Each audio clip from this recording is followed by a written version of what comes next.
Ya, bagaimana? Dengan RUPS PT JAS ini seperti apa?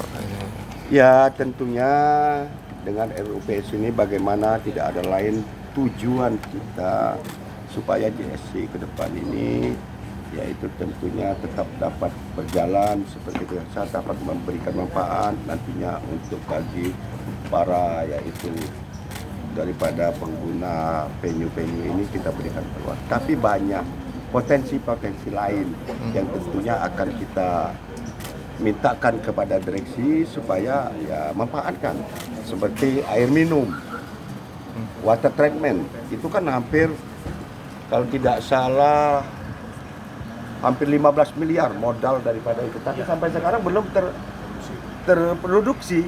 Nah tidak salah mungkin kita manfaatkan untuk menambah mungkin nantinya ada keuntungan menambah biaya operasional daripada JSC. Yang kedua tadi potensi lain seperti gedung Wisma apa tadi Pak? Ya, Dining Hall ya. Itu kan bisa dimanfaatkan untuk pesta. Itu kawin itu kan katanya kapasitas 2.000 lebih. Nah yang sekarang kan tidak tahu, masyarakat kita tidak tahu Pak. Kadang-kadang masyarakat kita sanggup ke ya sampai kemana-mana kadang-kadang. Padahal ini paling strategis di sini. Ya parkir luas, strategis. Nah ini tentunya kita harapkan supaya ke depan ini ada promosi. Saya kira itu banyak hal-hal lain yang harus kita manfaatkan. Ya, iya. Nah termasuk tadi harapan kita, mungkin ini agak jangan dulu terlampau terbuka. Kita pertimbangkan supaya nama Wisma itu apa enggak perlu dirubah. Ini masih kita diskusikan. Karena kalau sifatnya Wisma itu daya tarik itu agak kurang mungkin apa nama agak ibarat nama barat dikit lah, Inggris dikit lah. Iya apa namanya? Melati. Jangan nama dusun itu Pak. Iya, nah kira-kira itu. Jadi kalau apa namanya?